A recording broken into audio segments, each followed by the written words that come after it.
Welcome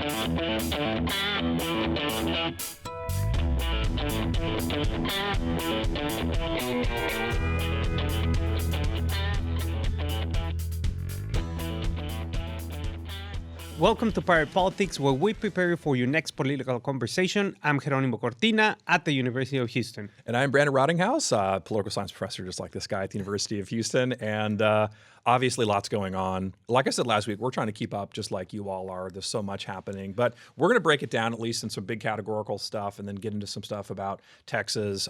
Lots happening in Texas, too. The Texas Senate is just rocketing bills out like, like Elon Musk firing into the sky. Right. Speaking of Elon Musk, right, he had a pretty high-profile meeting with the president, along with his little son, X, right, who's adorable. Yes, it was, yes. It didn't seem like Trump thought so, though. I don't know. I mean, I don't know, because there's a picture where President Trump is looking at him, but I don't know if it's like a grandfatherly look or like, what are you doing here in my office? Why are you in my office? Yeah, exactly, But, you know. Yeah. Is Trump a president who likes kids or doesn't like kids? Because we've had presidents who've liked kids, right? But obviously, that's part of his personality is to be a little gruff. So. But I don't know. I think he likes kids. I mean, I don't know, but... Hard to know. It's very hard to know. We'll see when they do some like Easter egg roll or they do the Halloween party. Oh, yeah. We'll see how much he really interacts. So that'll be our kind of telling kind of moment. There you but go. In actual political news, there you go. Which is pretty dramatic as well, the president has slapped a 25% tariff on steel imports and aluminum imports. This is something that he's done before, 2018. The similar tariff was put onto a lot of these goods. Now, some trading partners have negotiated a little carve out. That may still happen for some because we've seen the president do this before. But you made this great point last week or 2 weeks ago that was like the president is basically using trade policy as a way to kind of sort of solve all the nation's economic ills. It's not clear it's going to work in this case, but he wants to basically jumpstart domestic manufacturing. Correct. The problem is the domestic manufacturing at this point is only about 70% on things like aluminum. So the country needs those imports to be able to keep prices low. As somebody who is going to buy a car soon and who loves beer, the aluminum price increase is like really worrisome. So is this going to have an effect like it might on me to increase prices and have a kind of ripple effect on inflation? Absolutely, 100%. And the issue here is boosting domestic production is not a bad idea. Yeah. Yes, indeed, the U.S. economy is very much dependent upon a lot of imports, especially when you're thinking about raw materials. Mm-hmm. But the issue here is that you don't have the capital infrastructure in place to take or to replace or to basically have the supply and demand meet. Yeah. So if you want to do, for example, a aluminum plant or, have steel or whatnot, there is no capacity. Yeah. Most of the plants that were, for example, in the Midwest closed years and years ago. Yeah, and it's like this isn't necessarily just kind of prime that to have those jobs come back. Maybe in the long run it'll work. I think the other long-term play that is risky is that he wants to blow up NAFTA. I think that he thinks that this is a process where if they make it so challenging to trade with the U.S. that the NAFTA partners like Mexico and Canada will just kind of say, let's renegotiate and figure out how we're all going to work together on this. That's also a risky strategy because so much of the imports are connected to the sort of prices that people are used to paying. And if that increases, it could be a real issue.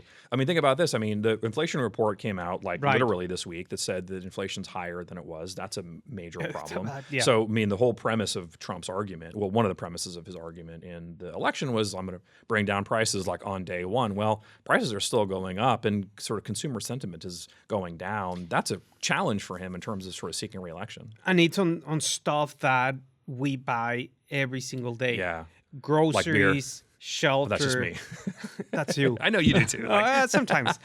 Beer and used cars, right? So then it becomes a real problem for the Trump administration to deliver on that in a manner that people are going to feel it. Right. And the campaign promises are still very, very fresh. Yeah. And again, when you go to the supermarket every week, it's like, wait, what? Yeah, we're tracking that, and you can see the kind of, total price bill of eggs going up. Just came up 15%. Still bad. Yeah, and I think that's going to catch up to him soon. Yeah. There's still a kind of grace period here, and there's a lot of literature and scholarship on the honeymoon period. Mostly people have found recently that it's like not as long as it used to be, like to like maybe be like days. But I think that Trump has had a bit of a halo here, right? There's a bit of a kind of domestic kind of bump for him, and his numbers are still okay. But I think that could change very quickly if people really sort of see that the pinch is still here.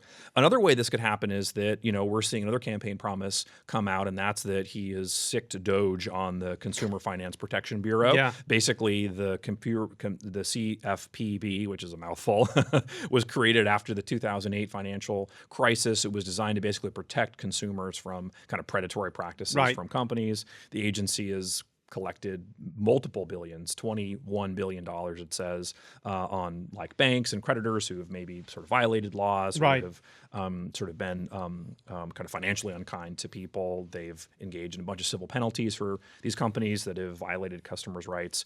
They do a lot of things like limiting overdraft fees, limiting credit card late fees, removing medical debt from credit reports. They go after banks who hurt people. Correct me if I'm wrong, but this sounds like the kind of thing that Trump promised to do, right? Yes. So what do you make of the sort of approach that DOGE is taking here to say, let's just kind of shutter this whole organization? What's going on?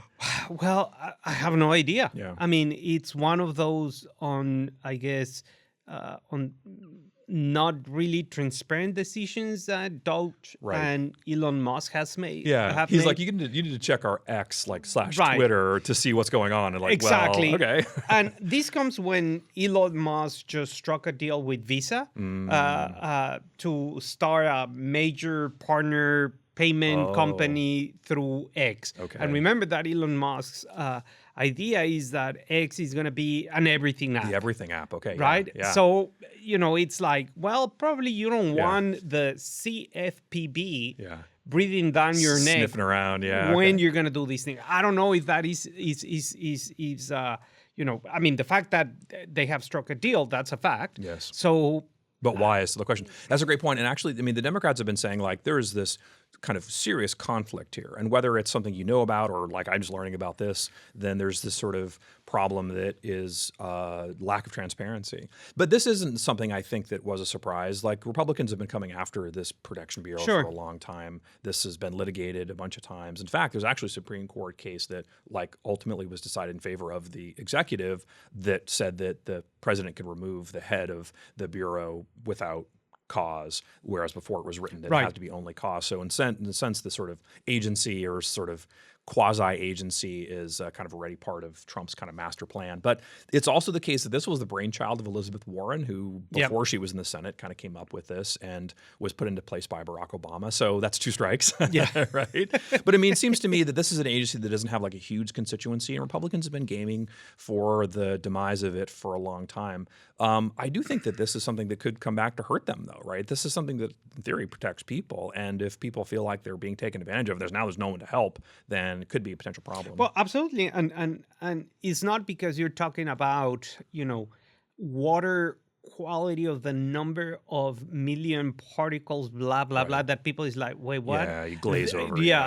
This is people's money, and this is your credit card. Yeah. So if suddenly you're paying, I don't know, 7% interest, and the next day you get an email like, hey, guess what? It's 17%. Yeah, it's 17% now. Why? Because we say so. Yeah. What are you going to do? Yeah. You don't have no recourse whatsoever. That's right? a great point. Yeah. So it's these policies, once again, inflation plus this attack on the CFPB has implications for bread and butter issues. Yeah. And people will notice if there is a dramatic change in the sense of that's right. Yeah. And in the bottom line, right? Exactly. Let's talk about other personnel issues, and that is that the vice president, Vance, is, I guess, not the considered successor to President Trump. On Fox News, with an interview with Bret Baier, Baier asked directly what the president's plans were for the vice president, whether he saw Vance as a successor, and Trump said flatly, no. Like, full stop. But he's very capable. That's what he said. This actually reminds me of, and I show this to my students, there's a great ad from 1960 that the Kennedy campaign used. They had asked in a press conference Eisenhower what Nixon had done as vice president that would justify him taking over. And Eisenhower stopped for a second and had to think and said, well, if you give me a week, I might think of one. I don't know. Like, quote, like verbatim. And that's not good, right? So Kennedy uses this as like a campaign kind of tactic against Nixon. I don't know if that was the difference maker, but obviously he wins. So I can say for sure we're going to see this come back. But the thing is that Vance has been a pretty loyal deputy here. I mean, most vice presidents spend their time kind of attacking, right? That's kind of what they do. But now in office, usually they don't do as much. But he's been doing a lot. Like he's fought with Representative Khanna about this individual who was fired from DOGE, who had made some racist comments on a different website. He had effectively gone to battle for President Trump, saying that if federal judges rule against the executive, then they should ignore it. He made some weird comments during the Puppy Bowl. I don't know if you see this. He said that he was concerned about the Chihuahua German Shepherd mix that was in the Puppy Bowl. Oh, like questioning the parenthood, like how did that work? Oh, as the parent of a mixed dog, I was offended.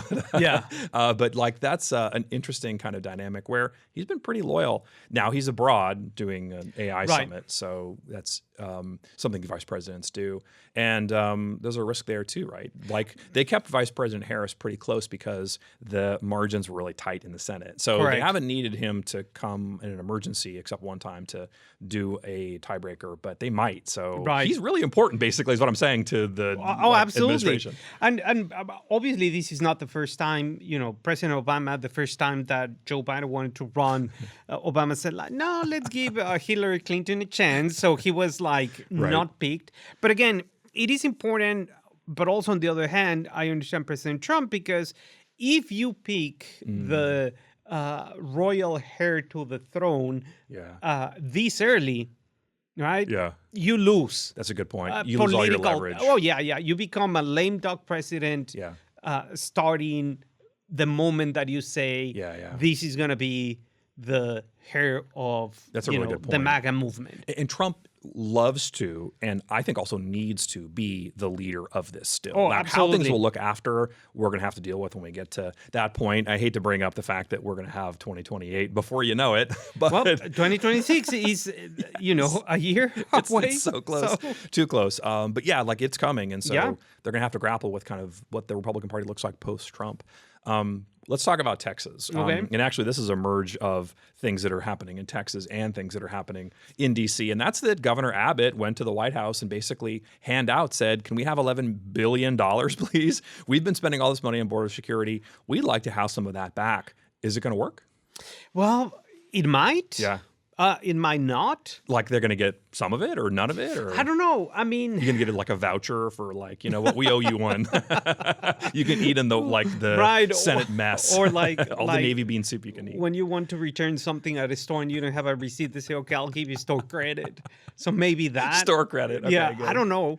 I mean,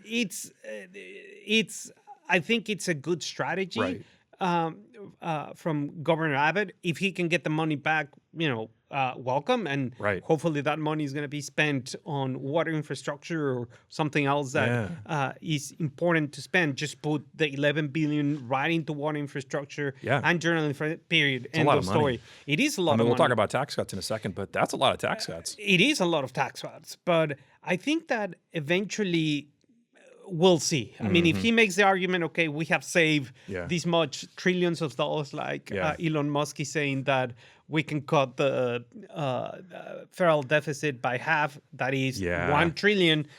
Yeah, they can't be giving away like billions of dollars just because Texas wants it. Sure. Yeah. I mean, because then every state's going to come in and say like, hey, we did this too. We need some money as well. Like, and we're spending money on fighting fires and disaster relief. Like, we need help. So everyone's going to come showing up with their hands extended. So. Well, yeah, I don't know. And the question is, it's a relationship question, right? And so John Cornyn has said, like, I'm backing this. I'm going to try to push this bill through, and that's obviously useful. And the other question is sort of whether the clout of Texas elected officials is sufficient. Jody Arrington is the budget chair. That's a pretty powerful position, but he's been knocked around a little bit, actually. Like, his proposals for the budget really aren't in line with what Trump wants, at least like as of this recording. So that's going to maintain some negotiation.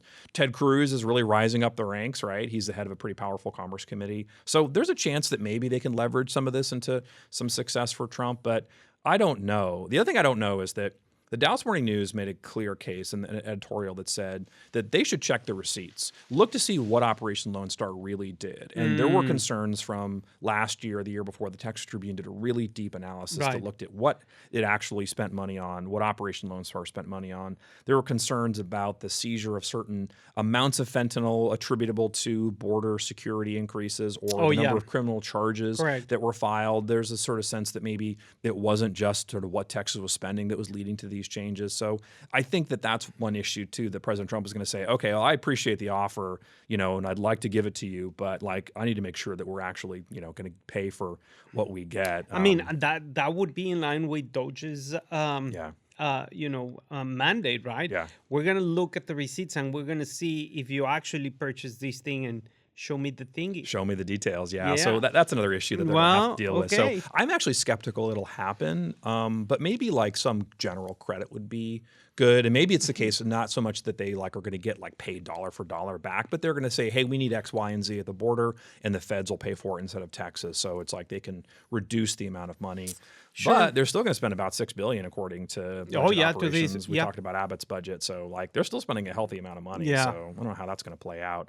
Speaking of money, let's talk about something I know you like, and that's betting, gambling, sports gambling. I don't like. I hate gambling because, as I said many times in this space, I do not understand what is gamble. it, the up and down, or what is it? No, blackjack. No, over and under. Over under, yeah. Okay. Like, I have no idea what you're talking You're about. the perfect person to gamble because that's the modal outcome of most gamblers, because that's what the companies want, right? I don't want to take a position on whether gambling should or should not happen in Texas. I don't gamble much, and I know you don't gamble much, so maybe that gives you a sense of kind of where we are in this. But Greg Abbott has said, I'm in favor of this, or maybe not opposed to it. This is actually a change from where he was, where he said in 2015 that, he was going to try to sort of limit what the investigation was. Like the Texas Lottery Commission was going to look into sports betting expansion, and he said, no, don't do that. And so he was in favor of those current limitations. But now he's changing his tune, saying, I'd be surprised if people weren't doing it. We should ultimately just do this. Right, and he's talking about online sports betting. Yeah, online sports betting. Right. Yeah. So, yeah, absolutely. And if it represents a revenue for the state, that's the issue. It's So I don't know. Here's the problem, and that has been that the people who have looked at this and have done these studies have suggested basically that gambling is a problem, and it's a problem for people, mostly also sort of low-income people, and for young males who lose a lot of money. SME did a study that found tracking 700,000 sports bettors that less than 5% drew any profit, and the people who were the biggest losers, like the 3% who were the biggest losers, accounted for like half of all the revenue. Oh wow! It also increases bankruptcies and decreases household savings. So there are real ramifications. Right. And I don't know if this is why Dan Patrick's against it, but Dan Patrick is like the biggest casino boss in the state. He does not want this to happen. Right. But he has said that if there's votes, then he'll pursue it. But he's indicated that's not the case right now. Is this going to pass in any kind of form? I don't know. I mean, all the big franchises in the state, the Dallas Cowboys, the Astros, the Spurs, et cetera, are pushing for this, right? Right. There is a lot of lobbyist activity in the Texas legislature, and it's just a matter of to see if there is a vote. But again, I think Lieutenant Governor Patrick has a very important saying in terms of if we have the votes, then we'll push. But his position is if we have the votes, like I'm not going to do anything. Yeah. And if I'm he not doesn't, going to say no, but I'm not going to say no, yes. but I'm not going to say yes either. Yeah. So, which for Patrick is a no, and I think that's definitely something that they have to consider. But like you said, the gambling issue can raise revenue. Now, the New York Times did a big story last year that basically found that most states who legalized some form of gaming had hoped that it would reduce a budget deficit or be able to have them pay for something, and it didn't. Like the amount of money it actually raised was pretty low. So I think lawmakers have to make sure that they're going to get the money that they say they're going to get, because there are these kind of fixed financial issues that they are going to have to address, and they need some kind of long-term revenue source. So it could be that, but like you say, money talks and the ledge. And it could take a couple sessions for this to really happen. But yeah, the SANS organization has gone from having 19 lobbyists 4 years ago to having over 100 this session. Oh, wow. So that's a lot of lobbyists. attention, a lot of lobbyists. Yeah. So my sense is basically like, it's not so much a matter of if, but when. Like, it will happen. And I don't know the form exactly or like Correct. exactly when, but I think this is something that Texas is going to do. They're tired of seeing the money go to other states. They're tired of seeing people gamble and Texas not get a taste of it. So the money is something that they are really attracted to. But it's the same argument that you would make with legalization of marijuana, Yeah, for same. instance, right? So I don't know. I mean, at least in the case of legalizing marijuana, when you look at other states, when you look at Colorado, you see, well, I mean, there is a profit there, right? The state earns some tax money that could be channeled through some other stuff. Yeah. And I think that this is important because over the overall scheme of things, you know, looking at it from a 30,000 foot view, what I think is that I think the governor and the legislature are worried in terms of, okay, we have to diversify our portfolio. Yeah, for sure. Right? So it's what other sources of revenue we can tap into while we're decreasing these other sources of revenue, aka property taxes, for instance, right? Yes, because property taxes are going to be pretty expensive going into the future. Oh, so some other big news this week was that the Texas Senate passed 2 bills that effectively are going to help to reduce people's property tax burden. One bill is a $3.5 billion basically pay for local governments to be able to compress the rate of taxation, so people are going to get a bit of a break. That should be about $130 per household. The other is that are asking the voters to approve of an increase in the homestead exemption to $140,000. In 2023, you may remember, we voted to increase that to $100,000. That provided a pretty serious amount of savings, about $700 for most people. This additional increase is probably going to be at a $300 or so so that sort of tax decreases are likely to come, but at a very high cost, right? If you look at the numbers, the payment of the last tax cuts that they have done is about $30 billion. If you add the new ones in, it's going to be in perpetuity, basically about $50 to $55 billion. That is about 15 to 16% of the entire state budget. And it's going to be something that they're on the hook for forever, or they're going to have to roll that back, which, as you can imagine, would not be very popular. Right. And here's the thing is, how can so you can increase or find those, let's say, $50 billion, right, in other places, legalizing recreational use of marijuana, potentially gambling. But the other one that is extremely important is, as you can see, the U.S. Census has reported that a lot of people are moving to Texas, right? Opening businesses, this and that, et cetera, et cetera. Yeah. But in order for them to generate income, right, you need to have reliable infrastructure. You need to have a solid power grid, must. Right. And then you need to have water, right? And on the other hand, you can start, for example, changing some of the issues regarding, for example, how do you build and prompt, for example, industrial park sites, right? And when you compare with other countries, for example, in certain countries, you can build an industrial park in, with permits, blah, blah, blah, blah, let's say 18 months, right? And here it might take 4 years. Yeah. So you need to have an overall strategy, a long-term plan, long-term plan to bring investment, to bring jobs, et cetera, et cetera. But then on the other hand, hey, if you open the tap water, like water is going to come out. We still need that, and turn on the lights and that kind of stuff. So. Yeah, totally. No, and I think that makes total sense. The problem for Republicans is that, like, on that issue is that we talked about this last week, that the kind of growth in Texas is sort of flat, right? Property tax collections, the sort of exemption tax or the business margins tax is sort of flat. Natural gas taxes are sort of flat to negative. So things are not like popping in Texas, right? Now, the growth isn't terrible. The Fed in Dallas reported basically that they expect about 2% growth, and it was 1.7. So like we're not in dire straits by any means, but it's slower than expected. Yep. And the worry is that continues. If that continues and they don't get the property tax money to be able to kind of continue to pay for these cuts, then it's going to be a serious financial pinch in the future. The other is that Republicans are running out of ways to cut taxes, right? It's still so unpopular. People are like still yelping about their property taxes, even though like this is a pretty big chunk. Right. I mean, no matter how you slice it, it's a lot of money. But the problem is you've got the layered system, right? You've got appraisal caps at the local level. You've got limitations on the rate change at the local level. You've got elections for local, appraisal districts. And now Governor Abbott says 2/3 approval to increase any kind of taxes. It's just becoming this whack-a-mole game where it's like one issue comes up and sort of creates a problem for taxation. You bop it down and you try to bop down another one when it pops up. So it's a problem that they're going to confront. Will the House agree? Now, this, of course, is just the Senate's objective, Correct. right? The Senate is not surprisingly moving quick on this. Dan Patrick objective. What do you think the House is going to do? Well, first, when I checked last night, if we had committee chairs, we don't have committee chairs. Still waiting. Yeah.